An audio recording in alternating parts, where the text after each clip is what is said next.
Hey, it's Michael, and I've got a question for you. When you think about engaging in conversations in the big divisive issues we're dealing with today, and there are plenty to choose from, do you care as much about the people affected as you do about the problem itself?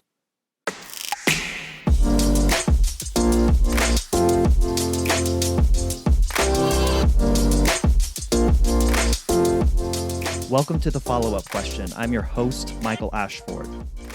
Come with me on a journey as I explore what it means to find common ground at a time when it feels increasingly harder to do so. To listen more than we speak so that we can understand that our differences don't have to divide us. My aim with this show is to bring you perspectives and ways of looking at issues or topics that perhaps you haven't considered before. To teach you how to ask more, better questions so that we might become more reachable as people.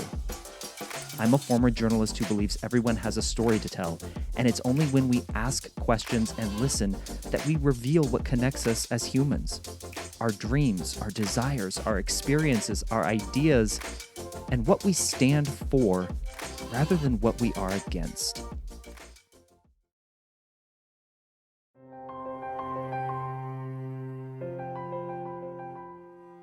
There are certain topics that immediately raise the tension in the room whenever they're brought up.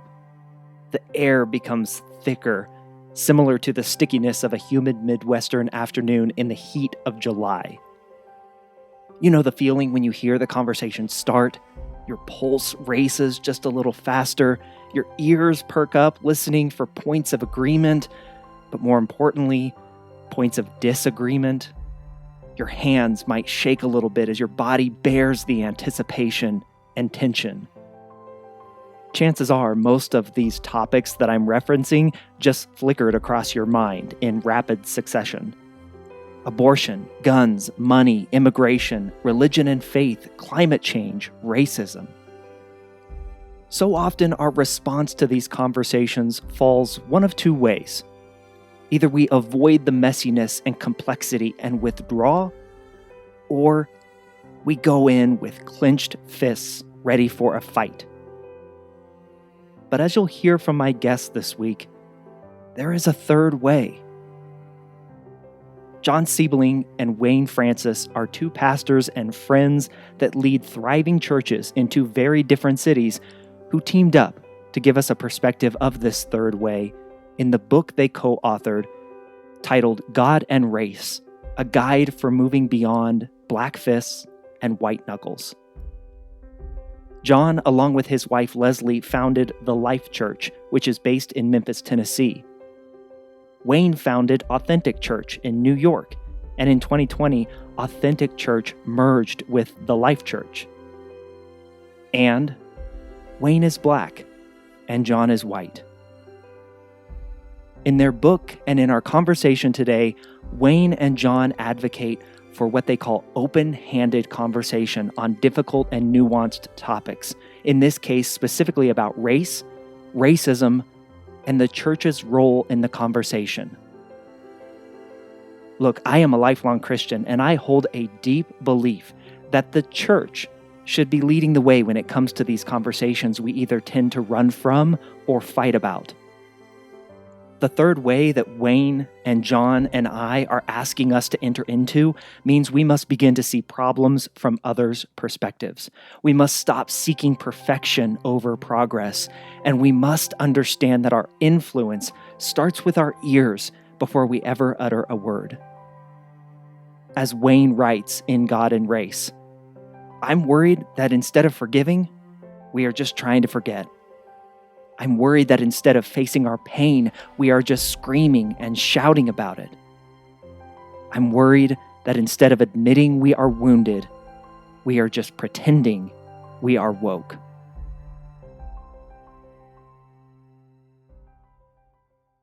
Wayne, I want to begin by asking you a question.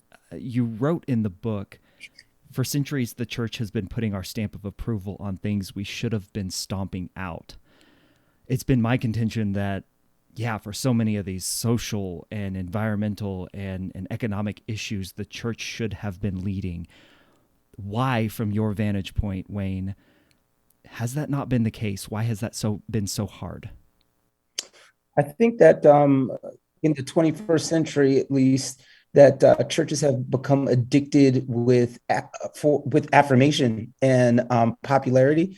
And to be prophetic is to not be popular, is what we talk about in the book to a certain degree.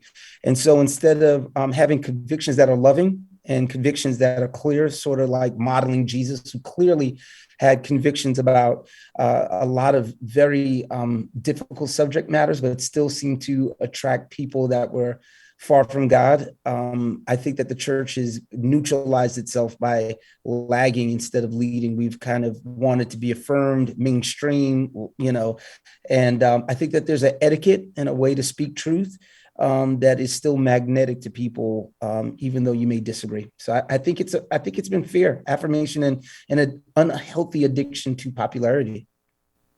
Okay, so how did that come about? How did where did that fear and that addiction to popularity come about? To piggyback off your answer there. Yeah, I think with there's some natural byproducts of what we saw from the growth of the mega church and creating personalities. It's not very different from what was happening in the New Testament, right? Where Paul is talking about the divisions in the Corinthian church. Some are saying I'm of Paul, some are saying I'm of Apollos. And what happened is that as people begin to take a look at popular personalities that may not have even wanted to be platformed by people in that way, it seemed as though that became something that people wanted and leaders wanted. And when you become a politician, you feed the interest, probably in a more sinister way, of the people. And we decided to exchange that prophetic duty of calling and speaking out maybe the sin and the evil of people, and maybe how the church had began to model the world in its level of silence toward things that we should have been way more vocal about, leading, particularly in the area of race, where there was so much pain and hurt. The church should have been more of a refuge instead of just kind of being this place where we were consumed by playing it safe. Growing large churches came with a price, right? Like it was like you want to continue. And the funny thing is, Jesus in his ministry, when he's at the height of, he's trending, at the height of his popularity, is when the times he took those times to say the most critical things, the most, hard things to say. And I think at the height of the church's popularity, we probably avoided and that's a broad brush statement, right? I'm not trying to say that there hasn't been examples of people doing that, but in a broad brush way, I think we kind of moved away from saying some things that would have helped. You both write in the book that, and you quote Martin Luther King, who said 11 a.m. on Sunday is probably the most segregated time in America. John, I'm not sure that very many people perhaps have even thought that that is necessarily a bad thing. But why is it? Well, I mean, I think, Wayne and I like to talk about starting with the end in mind. And when you start with the end, in our book, God and Race, we talk about Revelation. And at the end of days, we're going to be standing around the throne, worshiping every ethnicity and, every tribe, every tongue. And so, it's not just something that we're reaching for and looking for in heaven, but something needs to become a reality here on earth. So I think, we get very comfortable. I think comfort really guides many of our decisions, even as believers. And so I think we're just comfortable with our own style, comfortable with our own, with people that look like us. And so it's just more comfortable for many of us to be in a more homogeneous environment than a diverse environment. I think it's, I think the face of America is changing. Today, there will be more minority babies born than white babies. So our cities are changing, our communities are changing. And I think our churches need to look like our community rather than a subculture of our community. You also write that it's time for our church, the house of God here on earth, the Big C church, to look more like heaven will, right? Right. Yes. So John, you talked about comfort there. And I want to ask you both this question because I want both of your perspectives. Why is talking about the issue of race so uncomfortable?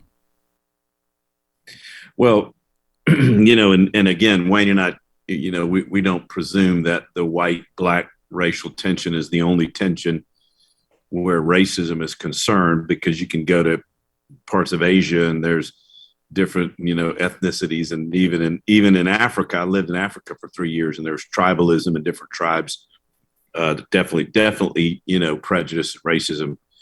But in the United States, that one is the most fraught, I think, with pain. And so I think this is just an uncomfortable subject because of the pain of the past. And I think it's now, because of cancel culture, very awkward for us to be able to even try to have just honest discussion about things that we don't understand. So we're just more comfortable retreating maybe back to areas where we understand and where we have sort of a knowledge. And so again, I think our comfort zone tends to drive, our conversations. It's uncomfortable talking about things that you don't understand. And yet I think this is one of those areas where if we're really going to bridge the gap, the tagline of our book, God and Race, is a guide for moving beyond black fists, white knuckles. So that means we're opening our hands to have open-handed conversations. We open our hands to each other. We open our hearts to each other. I think that's where progress is made. Yeah, Wayne, same question to you. I would say because the ultimate thing about racism in my mind is that it is a grasping for power, because racism is evil because it's a distortion of rank. It's putting one person above another person just on the color of their skin, right? And so in my mind, it's about power and oppressing and, suppressing another group of people. And the reason why it's so hard for us is because we like to grasp after power and we like to be the person that's in control. And racism is about the distortion of rank. And then the gospel teaches us something totally different. It teaches us about mutual submission, right? Whether that's in marriage or to one another. You can read through the book of Proverbs. There's like 31 one another's, what you have to do. And what the gospel does is it levels the playing field where we have to look eye to eye, deal with our insecurities and all of those things. And we got to rub and have some friction. And so it's one of the reasons why those things stay in place, because it's more comfortable to ignore, another people group or ignore the differences in another person and just be comfortable. So I think it has to do with power. I think it has to do with the lack of our desire to have mutual submission. Good. Yeah. Wayne, I'd love the backstory. John, you mentioned the subtitle of the book, A Guide for Moving Beyond Black Fists and White Knuckles. I am enthralled. I even showed that to my wife. I'm just enthralled by the imagery that produces. Where did that come from? Because that is so striking. Yeah, both of us were in New York City, in Manhattan, walking and talking, and I was telling him that I had this idea about this series and about black fists, because I grew up in the Bronx, and all the kids, including myself, that were black had a black fist pick that you rocked in your hair and all this stuff. But it was a symbol of this this idea of black power, sticking it back to the man, and it's, tension driven. And then, thinking about the idea of white knuckling, because racism, at least, is always with a clenched fist, and the idea of a white knuckle representing, an old white paradigm where establishment holding on to old values, ideas, and thoughts. And it was like, man, what if we had an open-handed conversation about race? And we felt like, in order for the conversation about race to move forward, like both people had responsibilities. Black people and white people usually hear about kind of racism moving in one direction, but we actually have written this book with the idea that, hey, we both have responsibility in this. And so the imagery, thank you for acknowledging that, is very striking, because it is about both groups of people opening up. And so we love releasing the tension through opening your hands. John, the at the same time, the imagery of having open-handed conversations, that can feel, even just doing that, and I'm doing it right here for the listeners who can't see, even doing that feels vulnerable.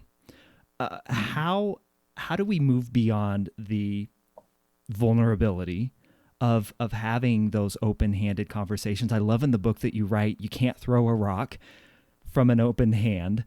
How do we move beyond that vulnerability into that place where we've got to have these difficult conversations about, in particular, as you write about, race and the church and our role in it?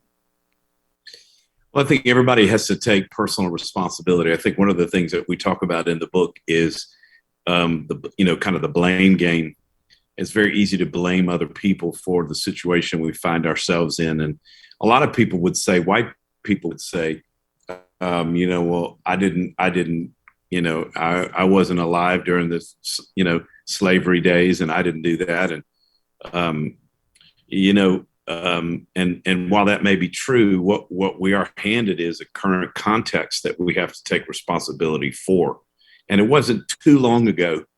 We're going to have people in our churches that, will have great grandparents that were alive during some very, very tense and intense times in our nation's history. So the idea is to accept responsibility. I think it requires humility. It requires transparency. It requires that open hand. I think it's just something that we all need to be willing to do. It's not easy. It's kind of a simple step to really begin to have a dialogue with somebody that's different than you. Simple, but maybe not easy. And it's just a step that, we need to take. One of our goals in writing the book is, Wayne and I, we've written a companion resource, and it's a study guide, but also some video curriculum that we recorded that can be used for small groups. We're believing and hoping for 1,000 churches to use this curriculum, or Sunday schools, or Bible studies, whatever, to model. I think one of our goals has been to model what a civil and open-handed conversation can look like between a black guy and a white guy. So one of our goals and one of our roles is just to model that, just to model simple conversations, and letting your guard down and just opening your heart to each other. Wayne, at the risk of phrasing this in a weird way, based on the subject, put a white person's mind at ease about how difficult this conversation can be. Like, I think there is so much buildup in our minds of, you both write in the book about cancel culture causing this stain of perfectionism, that we have to have the perfect words. Is it right to put a white person's mind at ease that this conversation doesn't have to be as hard as I think maybe we build it up in our minds? 100%. I do. I believe that. And, as much as the Black experience isn't monolithic, my thinking of it is like, absolutely, because I think that white people may have this fear of having conversations because you don't want to get canceled. You don't want to say the wrong thing. Are you Black? Are you African-American? Are you, I don't want to use the wrong term there. I don't want to trigger anything. But also, I think that there's this kind of culture where white people have to feel guilty for being white. So they come into the conversation with this heaviness and this kind of feeling like, I'm bad because I'm white. And so what I try to do is release people from feeling that way. Like, you don't need to be all uptight and because you're, Caucasian. You need to come into the conversation as an image bearer, as a person that is reflecting the image of God, and that we equally start there. We have some very sinful and secular things that we have to deal with. But if we've made Jesus leader and Lord in our lives, I do want to take the tension off of white people, because anybody who comes into a conversation tense, especially this is the gospel. The gospel shouldn't make you feel like this level of guilt, right? It should give you freedom to love somebody and to love them unequivocally. I certainly don't want to come into a conversation where there's some strings attached and so on. I want white people to feel like they can exhale a little bit. And what happens when that when that happens is when you can exhale and you feel comfortable, it heightens your level of empathy. And that's what most Black people like myself would like, is just some empathy. If you're uptight and you're tense and you don't know if you're going to say the wrong thing or the right thing, you're just stumbling over words. So I think that if you're listening and you're white and you want to engage a conversation with a person of color or that a person that's Black, like exhale, breathe, do your breathing exercises. Because a conversation that is relaxed is a conversation that leads to more empathy and communication. Wayne, to follow up on that, one of the most striking parts of the book for me, and I think it had never been presented to me with these words, and I want to read this. Racial tension is less about a single isolated event and more about a culmination of millions of little ones. I, as a white man, can be very open and honest and say, I didn't ever really perceive it to be that way until the last few years, where the conversation really ratcheted up after Ahmaud Arbery and after George Floyd and those murders. How can we make that more known, that it is not just those murders that typify the Black experience in America, that it is the everyday instances? How do we make that more? Yeah, how do we have more empathy for that and make that more known? Well, I think it would have been different if we were having this conversation 5 years ago, where there was, or 10 years ago, where there wasn't that much of a broad brushed global emphasis on taking a look at the plight of African Americans in North America. So now I do feel like white people have a responsibility to be more aware and more. So I had a friend that read our book, and he told me he went into a restaurant and saw a Black couple, and they were the only Black people in this really, the whole restaurant only had white people. And he said, I never would have thought about how they might've been feeling until I read their book. I texted him back and said, that's great. Keep doing that. Keep being aware. And then I think it's important for us to start unraveling some of our biases about, like, why would I feel like it would be odd for a person of color to be in this place, and really asking those internal questions. So to answer your question, I think that there is a great opportunity for white people to start asking more questions and thinking a little bit more in the sense of, you don't have to have everything figured out. You don't have to have all the answers. But I think a heightened curiosity about these issues will bring a lot of resolve. John, Wayne mentioned a couple minutes ago guilt. And you can't have that conversation without inevitably bringing up the phrase white privilege that we have heard so frequently repeated. Yep. What is your answer to somebody who says, I'm sick of this being thrown in my face. I'm sick of being made to feel guilty about even my lot in life? How do you approach that with somebody who feels that level of frustration? Well, I can understand. I think, I wouldn't, it would be hard for me to continue in a relationship where I felt guilty all the time. So I don't have any Black friends that make me feel guilty for being white. I think you can hear that message in some, in some corners. But, the reality is white privilege is a real thing. There's a whole chapter in the book about it. I write about it in the book, and it's real. I mean, it's a real issue. I think some white people struggle with the word privilege because they look at their life and they think, well, I wasn't raised in, quote, privilege, financially, and I understand. I wasn't raised. My parents were, definitely middle class. I had sort of a normal upbringing, but it's the reality is there were advantages, that came as a result of, being white, and so maybe the word advantage is another good word to use. Opportunity. Certainly there have been different opportunities. The whole chapter on white privilege gets a good response. I think, there's a couple of those hot topic phrases that definitely get the get the conversation going. And white privilege is one of those. Doesn't take long to, when you really look into it, to realize that it exists. Wayne and I read a book together when we were preparing for our first series on this subject, and the book's called White Picket Fences, and it's really a story about privilege. This is a different kind of angle because it's not a racial. The book does lean into the racial side of things, but this was a woman who had a special needs child, and she saw it through the lens of some of the challenges that she faced because there weren't as many opportunities for her because of her child. Anyway, I don't want to steal the thunder of the book. Great book. Privilege is an interesting thing, and it can get under your skin a little bit, but you got to look into it, and you got to do a little study on it, and it doesn't take long to realize, okay, there are advantages to in the culture that we're living in.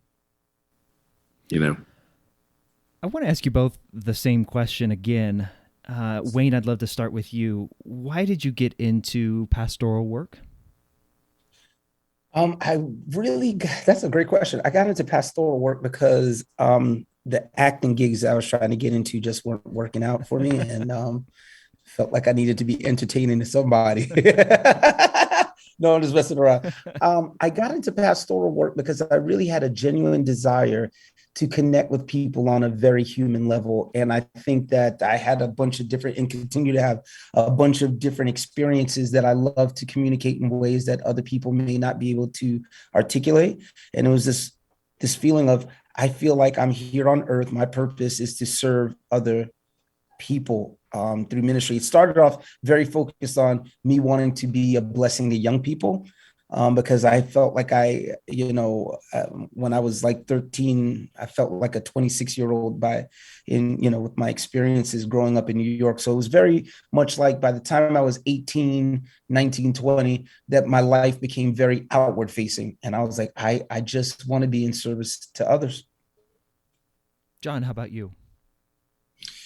I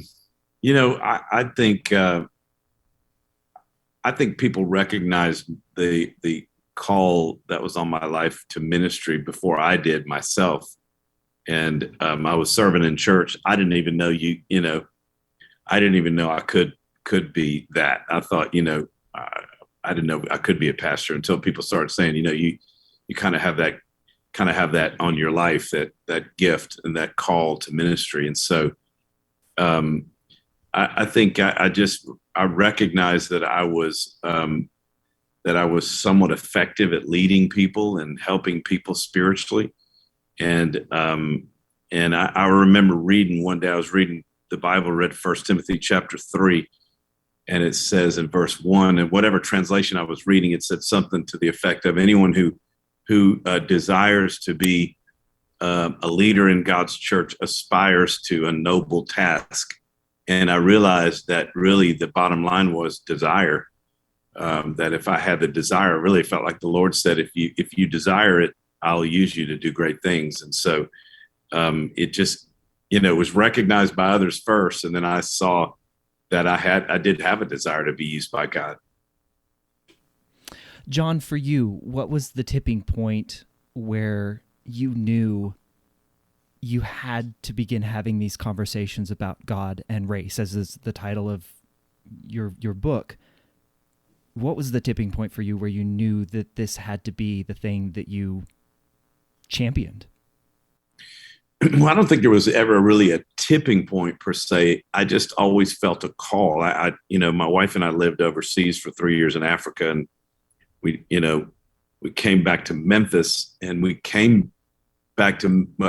moved to Memphis. We were born and raised in Baton Rouge, but we came back to the United States and landed in Memphis with a desire to build a church that was diverse. We always just felt like that was a part of our calling. Memphis is 68% Black and about 30% white. And so we kind of always felt like, man, our church needs to look like the city. We need to look like the city that we're in. And so So it was always a desire from the beginning. We started our church with that goal and with that desire, even though the first couple of years we were pretty much all white as a church, but it was there, it was in our heart. And I just from the beginning had conversations about it, talked to people in our church, talked to people in the city. It was always a part of our DNA. So, I don't think there was ever really a tipping point. It was kind of always a part of the undercurrent conviction of my life and of the culture of our church. Wayne, for you, you mentioned you really had a call to bring up and shepherd and guide young people.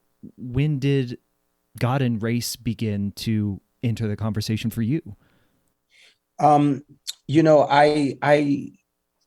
when I came to faith in Christ and started to get involved in ministry, I grew up in New York City, so it was diverse. Then it got homogenous. And the context that I was in when I first got into ministry was predominantly white. And it was very interesting to me because there was a lot of segregation within that denomination in terms of, there was a Hispanic ministry and there was a conference for that. And, there was a conference on Black evangelism. So there was a culture and I saw that it was very fragmented. And so, but I felt like the Lord was always using me to kind of bridge the gap between white and Black people. So I felt very comfortable in all white atmospheres for one reason or another, because I felt like I had something to say. And so when it came down to planting our church, I was very deliberate. I mean, before we even moved to New York from St. Louis, I had a diverse launch team. It was like, we're not starting this church until we look like the community that we're going to impact. And so I think it was just kind of traveling around, going to an all Black church, then getting into a all white kind of context and realizing something needs to kind of happen here. I enjoyed both. Both were beautiful and both were actually mirroring each other in two different ways. And I felt like I could be a bridge in some ways. And continue to. You write about in the book so that your collaboration between churches here experienced some pushback, that you were, quote unquote, giving up your church to a white man. What were those conversations like? What did you say in those moments where that was brought to you, that concern was brought to you? To be honest, as a Black man, when you hear that, you actually feel sad, and you can feel a little bit alienated, and you actually do feel sort of like, oh yeah, like your initial responses are like, yeah, you probably are a sellout in some ways. You have to push back against those kind of natural trigger emotions. And it depends, because sometimes it would be from somebody that felt antagonistic, like, why are you giving that church, your church, you're white? You're already diverse. You got a diverse church. You're giving that church, your good church, this white guy. Like, why is this white guy coming after you? It's like, very, very suspicious, And then there was other people that saw that I was leading a diverse church. I'll never forget this conversation I had with a guy in the lobby that was tears in his eyes and could not understand why we would give our church over to a white couple, because he was sort of living vicariously through me and saying like, hey, you already have what, Black people essentially want. They saw it more on the very esoteric nature of skin color, in my opinion. And they didn't see it as a divine connection that God brought together because we are different. So my response is, hey, we say in the book, the condition of the soul is always at the tip of the tongue. And the Proverbs talk about a soft answer turns away wrath. I think that I always pray for a sacred tongue. So I think I'm in any conversation, I never want to lose influence. So I'm always trying to lead people to a greater level of influence by my responses. And fortunately, with the person that talked to me that was in the church, they're still a part of the church. They've come on the journey. The other people that have said things, they still are the same way and feel like, yeah, you're a sellout. But I think that there's greater work being done that eventually, you can't deny people coming together is a beautiful thing and reflects the kingdom of God in a beautiful way. John, for you, how did it feel to know that Wayne faced that level of criticism or that kind of criticism? Well, I feel like I've kind of bumped into that, for the history of our church. I mean, I've had people in our church who African Americans who have family members who have literally persecuted them for being a part of a church that's led by a white man. I'll never forget one of our black pastors was touring another black pastor in town, giving him a tour of our new building. And the guy stopped him and kind of whispered and said, "Man, how do you submit to a white man?" He came back and told me that after that tour. And, I guess the same as Wayne, it's sad. It just makes me sad that those are the kind of questions that people are being asked in 2022, 2021, 2020. It's sad. I mean, I don't, I feel like when people in our church tell me of those kind of conversations, when Wayne told me, I just, I don't know I can say much except I'm sorry that you're having to have those conversations. It's heartbreaking because in those moments, then I do feel like I'm like having to apologize for being white. It's like, wow, I'm sorry. It's so complicated. It's heartbreaking. Where does your mind go then? Or not even the mind. Where do your actions go? What pushes you to the next thing at that point where you are heartbroken over that, but there's still work to be done? I would say excellence. You desire to be excellent. I remember watching Oprah Winfrey say something years ago when I was a teenager. She said the best deterrent to racism and ignorance is excellence, because excellence is undeniable. You read about Daniel in the Old Testament. He had an excellent spirit. And I think I have control over my spirit. I have control over my reactions. And if I could be excellent in my responses, I think that's the biggest deterrent to anybody's bias or bigotry. What about you? I mean, to me, it's humility. God opposes the proud, but gives grace to the humble. And so I think, well, if there's those kind of reactions for me, for my friends, to see that I'm just responding in a humble way and not a negative way, antagonistic way, prideful way. I think when your heart breaks over something, to me, I'm like, so let me not say much. Let me humble myself. I mean, particularly in those moments of those difficult conversations, but high levels of, huh? Yeah. I was just saying, you just keep doing what God's called you to do. Down through the years, how many people have been persecuted for any number of reasons. And, the Bible says, you want to be persecuted for doing what's right. So, if that's the kind of persecution I have to face, it's nothing compared to what others have faced. So I don't know. Maybe I'm getting off track, but that's kind of my reaction. I think high levels of forgiveness too is a big deal. I always love the story of Joseph. His brothers threw him in the pit, and when he comes back and they can't recognize him. And I love the part of the story where he privately goes someplace and he cries and he's trying to be stern and whatnot, but he has so much compassion and love. I think I pray for that kind of spirit to be forgiving. Like, I'm always like arms open. We're going to figure it out. So, yeah. Gentlemen, within my own life, I have felt increasingly frustrated by the fact that Jesus calls us to love God above all else.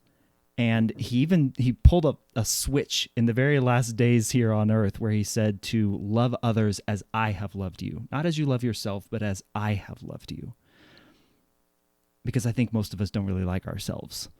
But but his love for us was perfect. And I am increasingly frustrated as a Christian man to see us continue to lose sight of that. Maybe not at an individual level, but certainly as a global big C church, house of God here in America.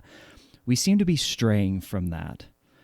I would love both of your perspectives on how can we begin to pull Christians back into that mindset of love for not of God and for his word, but love of others, to create that vision of heaven here on earth, the diversity included, all that is wrapped up in that.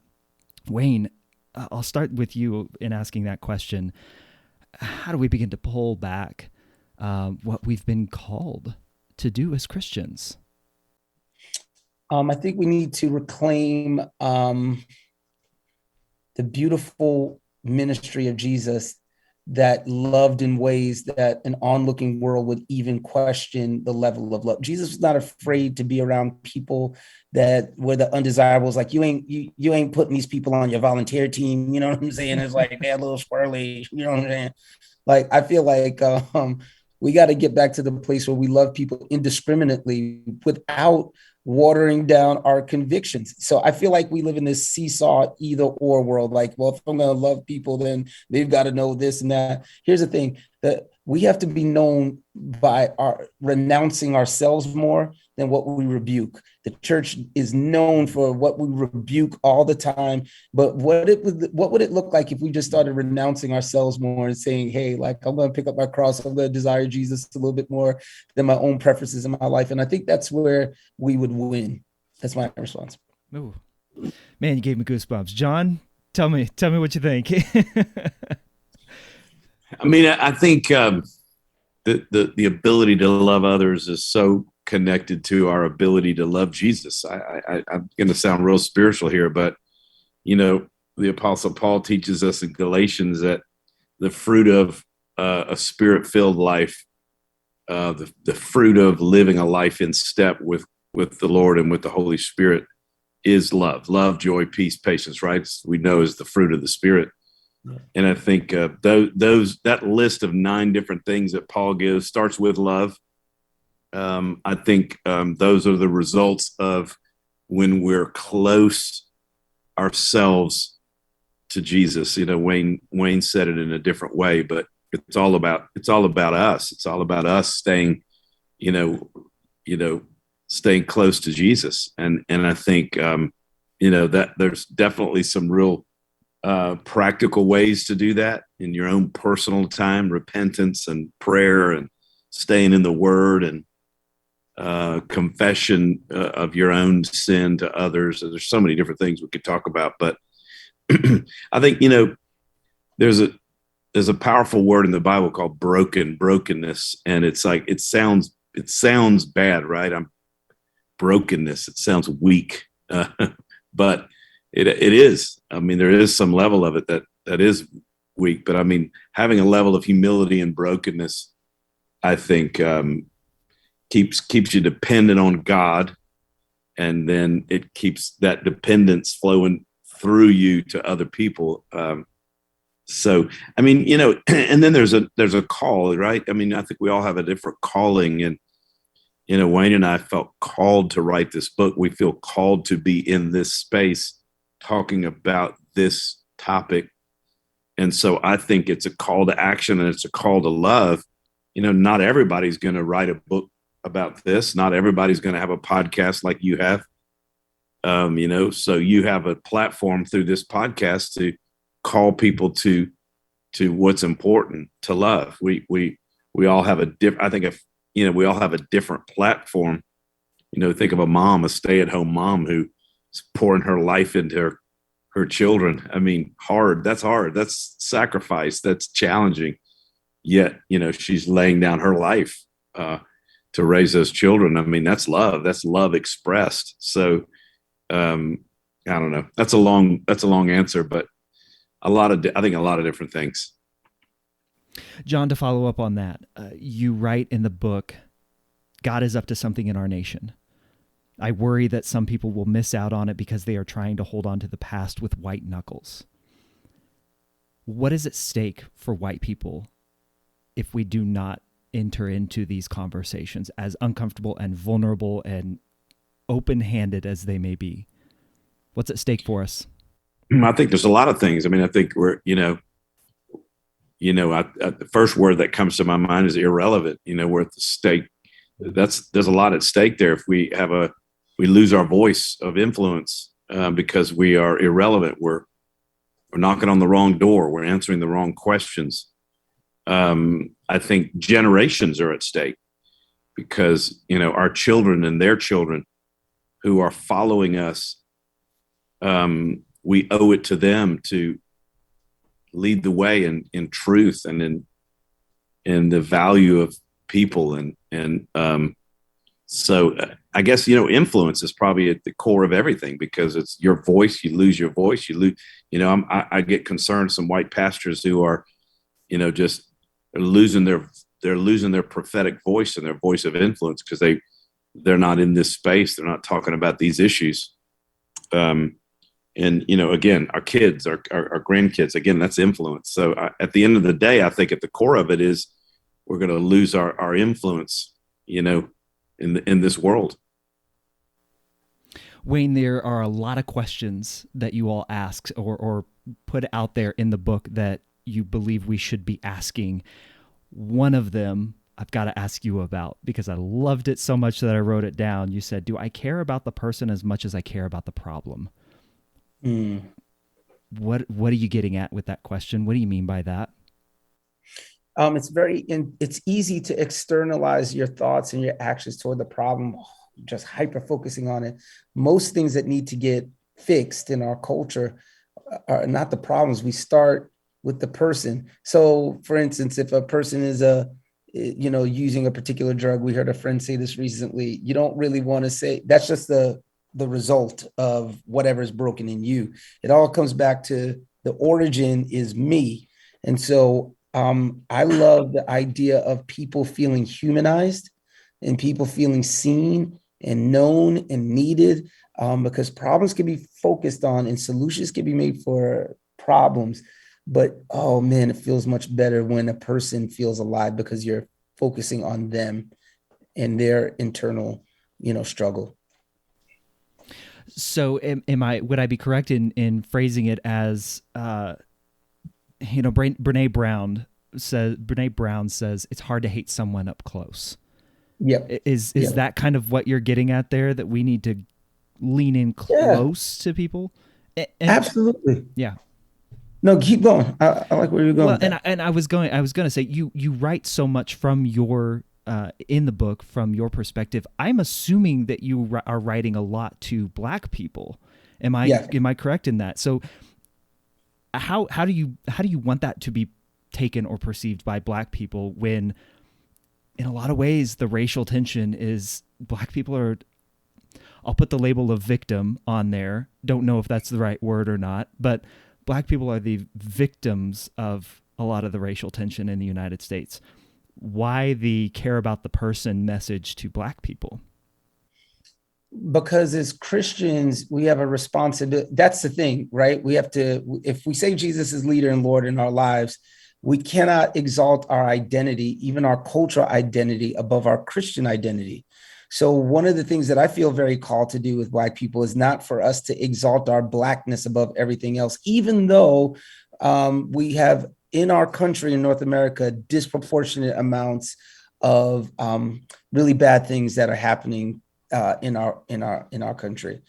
I think creating, I personally believe that you can reverse racism. I think you can look back at white people and not like white people and be suspicious of all white people. And so my message has been Black people need to forgive white people of past injustices, whether they were involved or implicit or not, and present injustices, so that we can move forward, which means the call of Jesus is radical. It's like, how many times should we forgive? 70 times 7. It's not mathematics.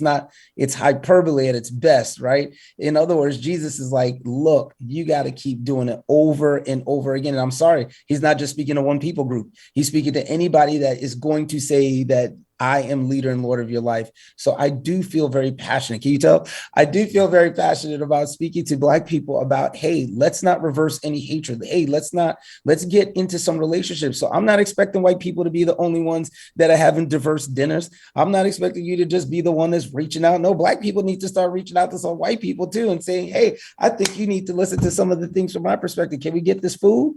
Can we go to Starbucks? Can we sit out a little bit and talk about how life is? is. And when you have the mutual responsibility and you toggle back and forth between Black and white people saying, let's get together, man, that's explosive. That's powerful love stuff. That's Jesus stuff. So yeah, anyways, I hope that answers your question. Yeah, no, that's great. That's great. Question that I ask of all my guests, so I will ask it both of you. And John, I would love to start with you. What is a question that you wish you were asked more?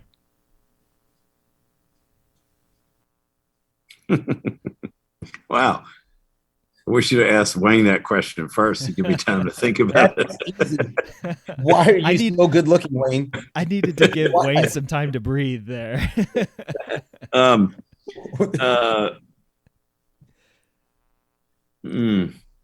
can't think of anything. What's a question I wish I were asked more?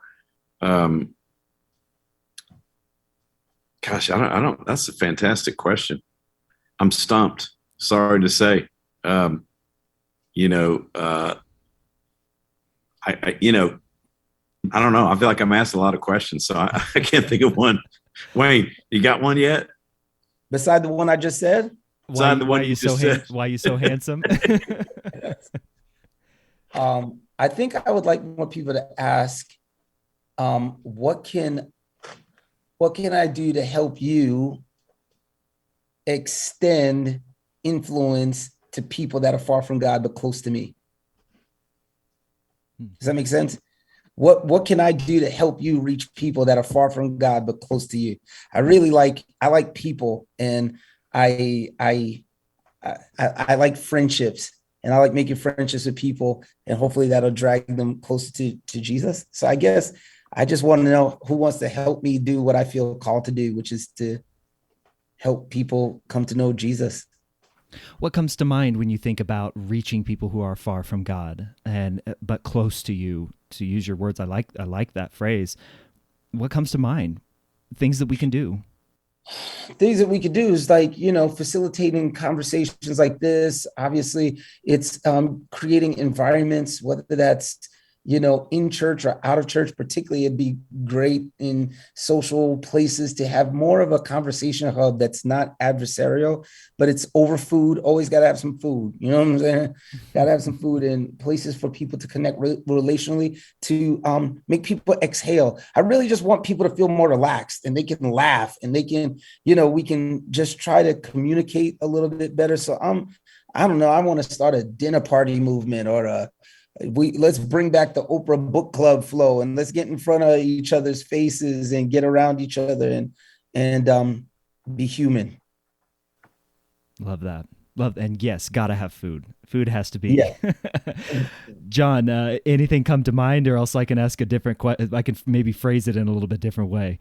Phrase it in a different way. They give me lob another one at me. That is deep, though. That was heavy. So then let's go this direction with you, John. I would love to know, what's a question that you are sick of answering about this and the relationship that you and Wayne have, but what is an answer or a question that you think, if people just knew the answer to this, it would all make sense? What is a truth between you and Wayne and your relationship and the churches that you have built and this book that you've written? What is a truth between you two that you want people to know? Yeah, I think I see where you're going. I see what you're getting at. I think, probably, I don't know, 10 years ago or so, I was, I don't know, speaking at a conference or something, pastor's conference, and the guy that was interviewing me, he did an interview with me, and he said something to this effect. He said, well, I know diversity is your thing. So let me talk to you a little bit about diversity. And I thought to myself, diversity is not really my thing. I mean, I think it's like God's thing. I kind of felt, and I think I reacted a little bit with like, well, I happen to be in a city that is 68% Black and 30, kind of went through the stats. And I said, I feel like if I was leading a church that was all white, I would be irrelevant. I would be a subculture of my community. And so I don't know. I have a tremendous heart for people that are different than me. I migrate toward different cultures. I have a real passion for the world and culture. And I just think, I guess I wish everybody had that. I guess I wish everybody could see the beauty in the mosaic, in the quilt. I wish everybody could see the power in diversity. It's not uniformity. We don't, Wayne and I are completely different in personality and, not just the color of our skin, but even in our, in our personality. And yet that's what, that's the strength of our relationship. So I think there's so much significance in when there's unity within diversity rather than, we're just not after uniformity where everybody needs to look the same and be the same. So I don't know. I just have I have a real passion for,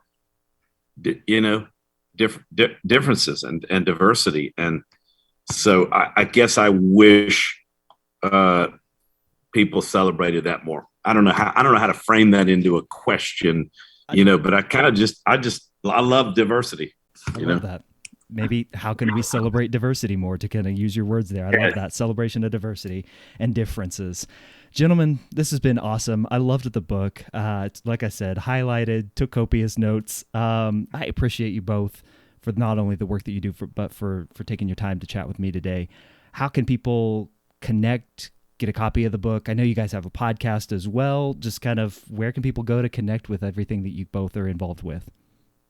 We got a website for the book called God and Race, godandrace.com. You can order the book there or anywhere books are sold. There's also the companion study guide and small group curriculum is available as well at godandrace.com. Wayne, you want to talk about the podcast?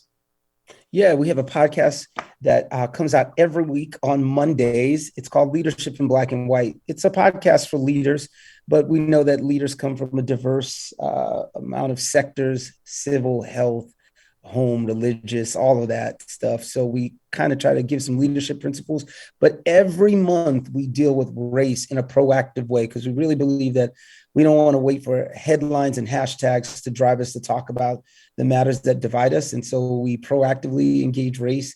You can get that podcast at godandrace.com or wherever you like to get your podcast, whether that's Spotify or Apple or Access More. We have a partnership with Access More, which maybe you might know is with K-Love Radio, Air One Radio. And so it's a national podcast. We're very, very excited about it. And also a 5-day YouVersion Bible study that's available. If you want to get that and download it, you can walk through 5 days of moving beyond black fists and white knuckles. Beautiful. I will link all that up in the show notes so people have one-click access to that. Wayne, John, thank you again. I appreciate you both. My pleasure. Thank you. Yeah, thank you for having us. We appreciate it. So many thanks to Wayne and John for coming on the show and sharing their perspective and their story this week. Please do us a favor. Share this episode with someone you know who might find some value in listening to this conversation. Share this episode with your network. Help me spread the good word about the importance of asking more questions. And if you like the conversations with the amazing guests like John and Wayne that I have on the show each and every episode, subscribe so that you never miss when a new episode drops. If you ever want to get in touch with me, you can always email me at michael@thefollowupquestion.com, or you can go to michaelashford.com and reach out there. I'll catch you on the next episode of The Follow-Up Question, and until then, keep asking questions.